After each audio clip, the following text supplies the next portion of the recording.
자, 오늘은 악한 자의 결말이라는 제목으로 하나님의 말씀을 보도록 하겠습니다. 성경은 에스더서 7장 1절에서 10절까지입니다.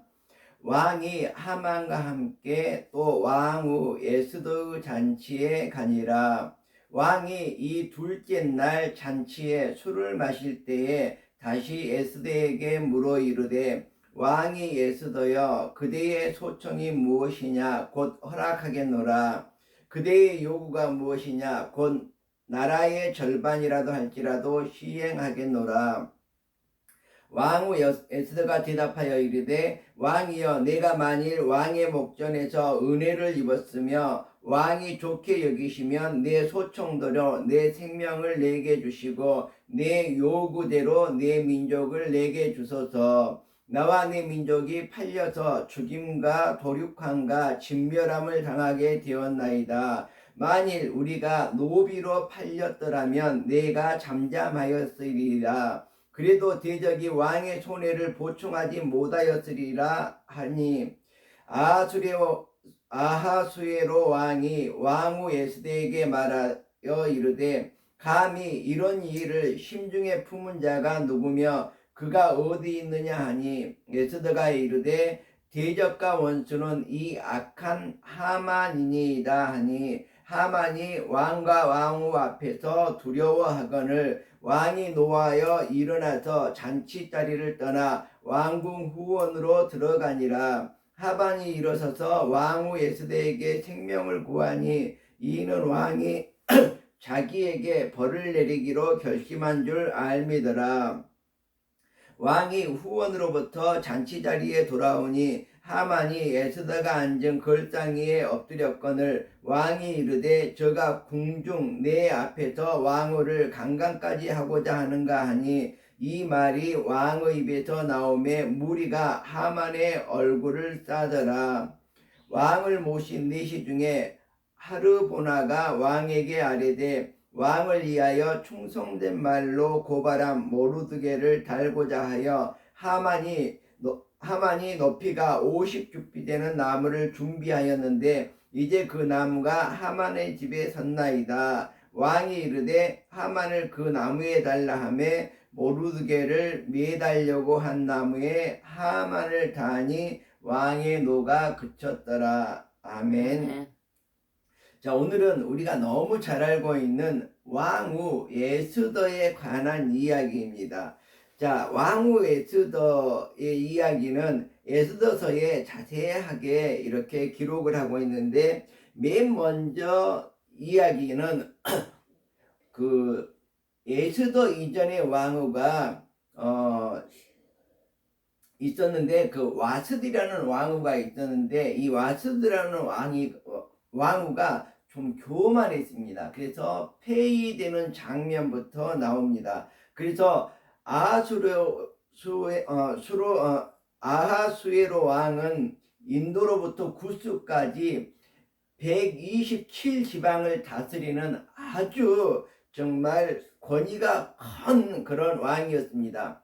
그래서 왕후 에스더를 청하여서 왕후의 관을 정지하고 왕 앞으로 나오게 하였으나, 이 왕후 와스디는 내시가 전하는 왕명을 따르기를 싫어해서 결국은 왕이 진노해서 왕후를 폐하게 됩니다. 그리고 이제 새 왕후를 뽑게 되는데, 그 새 왕후에 에스더가 이렇게 간택이 되는 것이죠. 그래서 유다인의 모르드게라 하는 사람이 있었습니다. 그래서 모르드게의 삼촌의 딸이 에스더인데 부모가 없었으나 용모가 곱고 아름답게 이렇게 자랐던 여자였습니다. 그의 부모가 죽은 후에 모르드게가 자기 딸같이 양육하였던, 어떻게 보면 사촌 동생이었던 거죠. 자, 그런데 이제 그 다음의 장면이 뭐냐 그러면, 이 모르드게가 왕의 목숨을 구하는 장면이 나옵니다. 모르드게가 어느 날 대궐문에 앉았을 때에 문을 지키던 왕의 내시 빅단과 데레스 두 사람이 원한을 품고 아하수에로 왕을 암살하려는 음모를 꾸미는 것을 이 모르드게가 듣게 됩니다. 그래서 왕후 에스더에게 알리고 에스더가 모르드게의 이름으로 왕에게 아뢰던 이런 일이 있습니다. 자, 그리고 나서 이제 어떻게 합니까?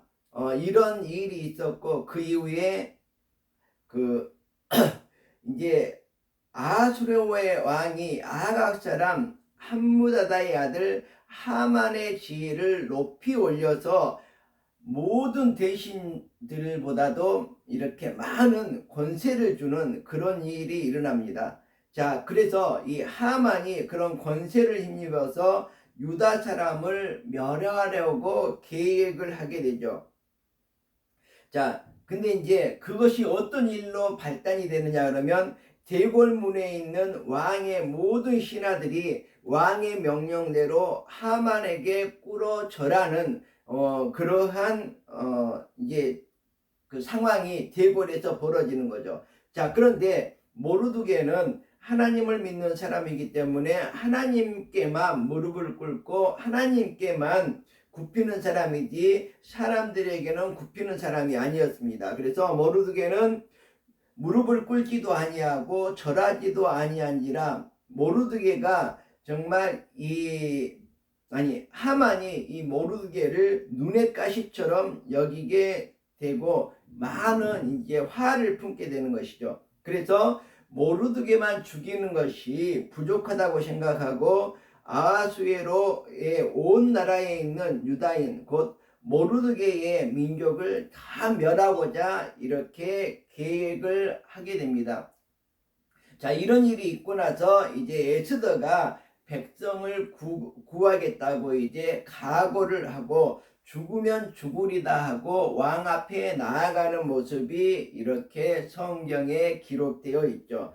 그래서 모르드게가 이 모든 일을 알고 자기의 옷을 찢고 굵은 베옷을 입고 재를 뒤집어 쓰고 성중에 나가서 대성통곡을 하게 됩니다.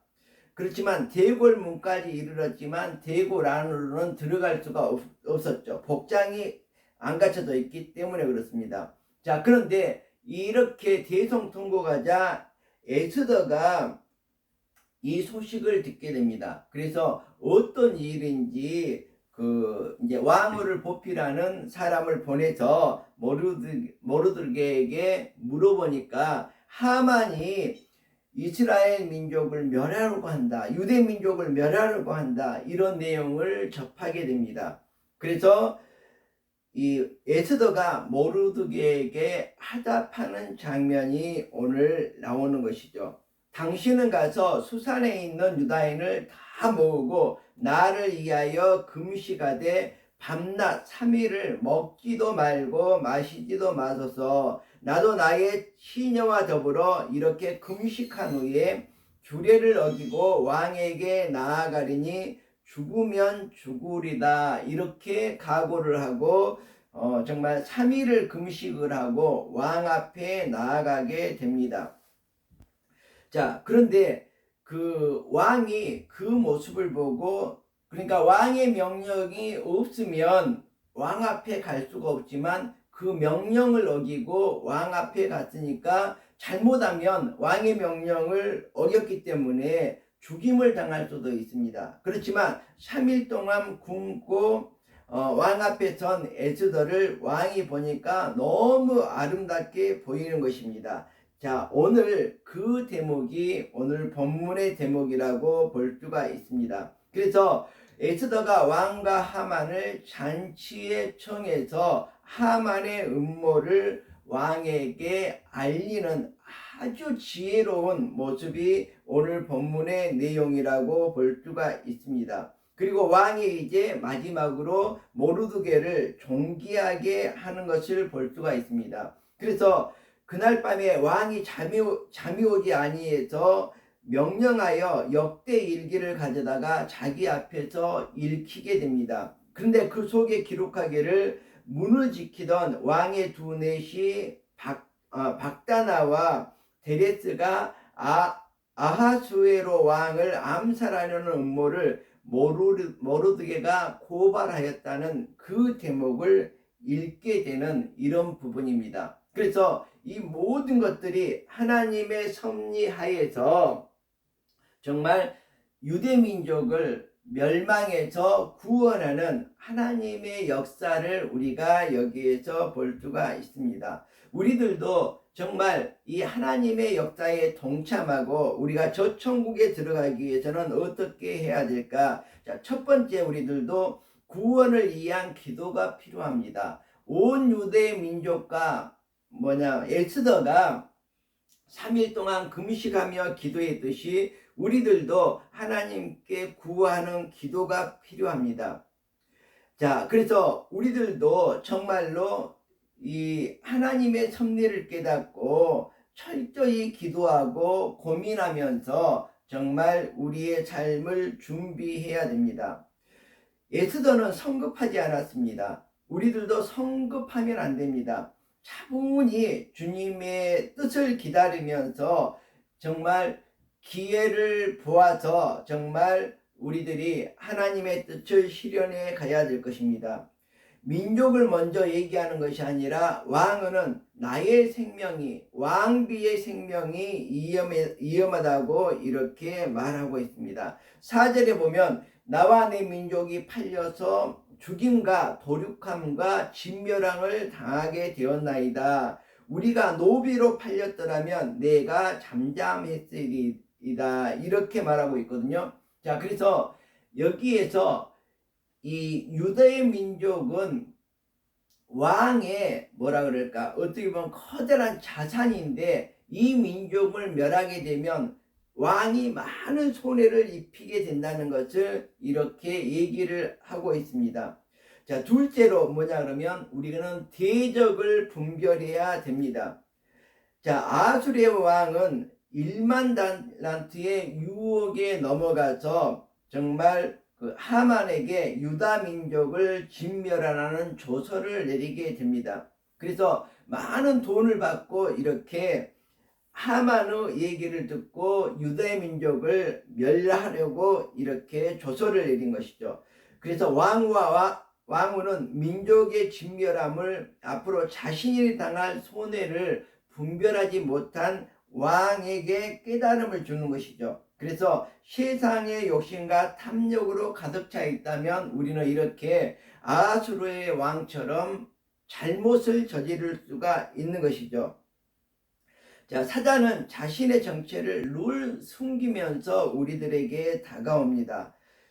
이 사단은 어떻게 보면 광명한 천사처럼 변장을 해서 우리에게 다가옵니다. 그러다 보니까 우리는 정말 언젠가 제가 그런 얘기를 한 적이 있는데 정말로 그 속에는 악독이 가득하지만 우리에게 다가올 때는 천사처럼 아름다운 모습으로 다가와서 자신이 정말 우리들을 도와줄 것처럼 우리들에게 정말 모든 좋은 것을 줄 것처럼 이렇게 하지만 사단의 정체를 우리는 분명히 분별해야 됩니다. 그래서 사단은 정체가 드러나야지만 힘을 잃게 됩니다. 정체가 드러나지 않으면 아름다운 모습을 하고 우리들을 꼬시고 우리를 유혹하고 우리를 멸망으로 인도해 가기 때문입니다. 자, 6절에 보면 에스더가 이렇게 말하고 있습니다.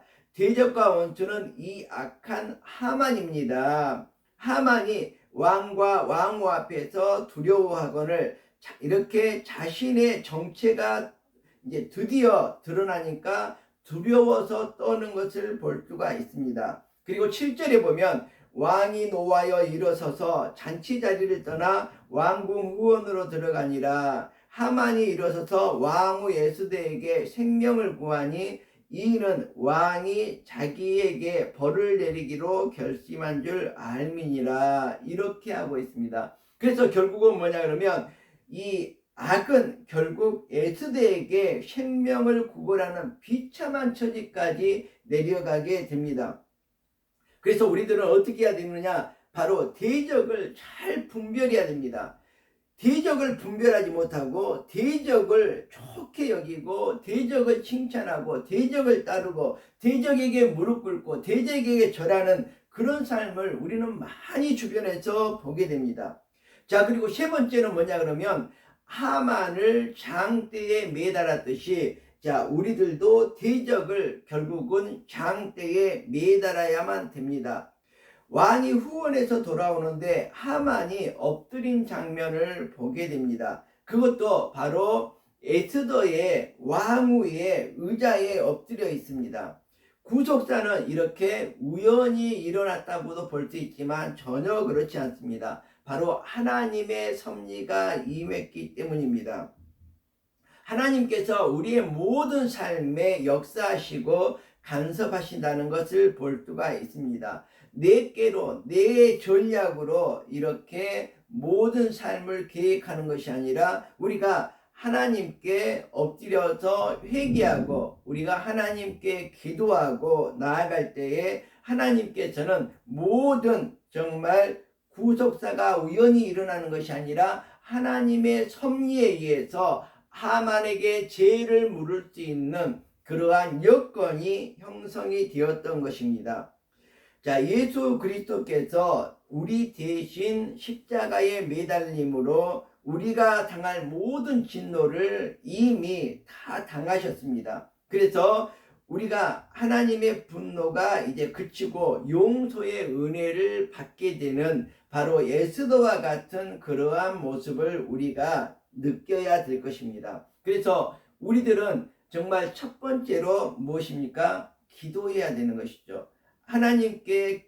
하나님께 유다 민족과 에스더가 기도했던 것처럼 첫 번째로 기도해야 되고 두 번째로는 우리의 대적이 누구인지 자세히 분별할 수 있어야 됩니다. 그리고 세 번째는 우리가 대적을 당당히 이기고 주님으로 말미암아 당당히 이기고 이 세상을 소망을 가지고 우리가 고난의 여정 가운데도 승리의 삶을 살면서 저 천국문에 이룰 수 있기를 간절히 기원드립니다. 기도하겠습니다.